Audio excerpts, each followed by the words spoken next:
So இஃப்தார் நிகழ்ச்சியில் ஒரு சின்ன விஷயத்தை மட்டும் உங்களுக்கு சொல்லணும் ஆசைப்படுறேன். ஸோ அலி பேனட் நிறைய பேருக்கு தெரிஞ்சிருக்குன்னு நினைக்கிறேன். ஆஸ்திரேலியா நாட்டை சேர்ந்த அலி பேனட் அவர் ஒரு இளம் தொழிலதிபர்.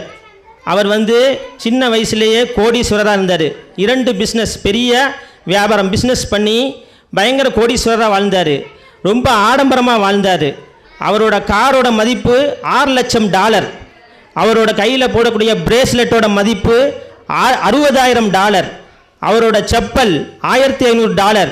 ஷூ, அதுக்கப்புறம் அவர்கிட்ட இருக்க எல்லா பொருளும், கண்ணாடி எதுவாக இருக்கட்டும், சொகுசான பங்களா, இப்படி சொகுசாக வாழ்ந்துட்டு இருந்தார். அவர் வாழ்ந்துட்டு இருக்கும் பொழுது அவருக்கு திடீர்னு ஒரு நோய் வாய்ப்படுறாரு. டாக்டர்கிட்ட போய் காட்டுறாரு. டாக்டர் சொல்கிறாரு, உங்களுக்கு ஸ்டேஜ் 4 கேன்சர் அப்படின்னு சொல்கிறாரு. டாக்டர் உங்களுக்கு ஸ்டேஜ் 4 கேன்சர் இருக்குது, நீங்கள் வெறும் 7 மாதம்தான் வாழ போகிறீங்க அப்படின்னு டாக்டர் சொல்கிறாரு. அதுக்கப்புறம் தான் அவருக்கு என்ன செய்யுது, நம்ம இரையச்சம் ஏற்படுது. நம்ம இவ்வளோ காலம் சொத்து சேர்த்து வச்சுருக்கோம், இப்போ என்ன செய்கிறாருன்னா அவர் ஒரு பேட்டியில் சொல்கிறாரு, எனக்கு இறைவன் கொடுத்த மிகப்பெரிய அருட்கொடை கேன்சர். அந்த கேன்சரை எனக்கு இறைவன் பரிசாக கொடுத்தான். அதனால தான் என்ன செய்கிறேன், நான் இன்னைக்கு இறைவன் பக்கம் திரும்பி நான் சீக்கிரம் இறைவனை சந்திக்க போகிறேன் அப்படின்னு சொல்லிட்டு அவரோட எல்லா பொருளையும், அவர்கிட்ட இருக்கிற எல்லா பொருளையும் விற்கிறாரு. விற்று ஒரு பெரிய நிதியை சேர்க்குறாரு. சேர்த்துட்டு ஆப்பிரிக்காவில் ஒரு பகுதியில் அங்கே மக்கள் ரொம்ப கஷ்டப்படுறாங்க. அங்கே ஏகப்பட்ட பேர் இறந்து போகிறாங்க. நிறைய ஏழைகள் இருக்காங்க. தண்ணி இல்லை, சாப்பாடு இல்லை, ஏகப்பட்ட விதவைகள் அங்கே அதனால் என்ன செய்கிறாரு, அந்த இடத்துக்கு தானே போகிறாரு. அங்கே போய் ஒரு கிணறு அமைக்கிறாரு. தண்ணீர் வசதி செஞ்சு கொடுக்காரு. அப்புறம் டிராக்டர் வாங்கி கொடுக்காரு. விவசாய உபகரணங்களை வாங்கி கொடுக்குறாரு. அதுக்கப்புறம் அங்கே ஒரு ஸ்கூல் கட்டுறாரு.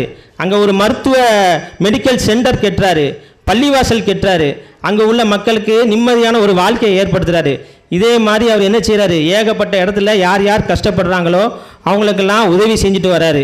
அதுக்கப்புறம் அவர் முஸ்லீம் அரவுண்ட் த வேர்ல்டு அப்படின்னு ஒரு சேரிட்டி ஆர்கனைசேஷன் ஆரம்பிக்கார். அதை ஆரம்பித்து இன்றைக்கி ஏகப்பட்ட அதில் நிதியை சேர்க்கப்பட்டு இன்றைக்கும் என்ன செய்கிறாங்க, அந்த சேரிட்டி நல்லபடியாக நடந்துகிட்டு இருக்குது. அவர் 7 மாதத்தில் இறந்துருவார்னு எதிர்பார்க்கும்போது அல்லாஹ் தஆலா அவரோட ஆயுளை இன்னும் கூட்டி வச்சான். 3 வருஷம் வாழ்ந்தார். அந்த 3 வருஷமும் தான் என்ன செஞ்சார், முடங்கி இல்லாமல் நோயோட எல்லா இடத்துலையும் போய் யார் யாருக்கு உதவி தேவைப்படுதோ அங்கே போய் உதவி பண்ணியிருக்காரு. அவர் இறக்கிறதுக்கு 2 நாள் முன்னாடி ஒரு பேட்டி கொடுக்குறாரு.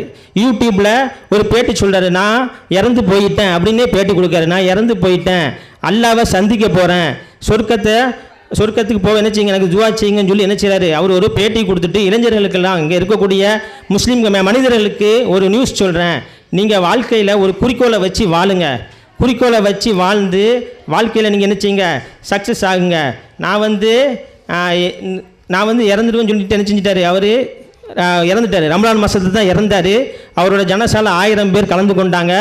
ஆனால் அவருக்காக கோடிக்கணக்கான பேர் துவா செஞ்சாங்க.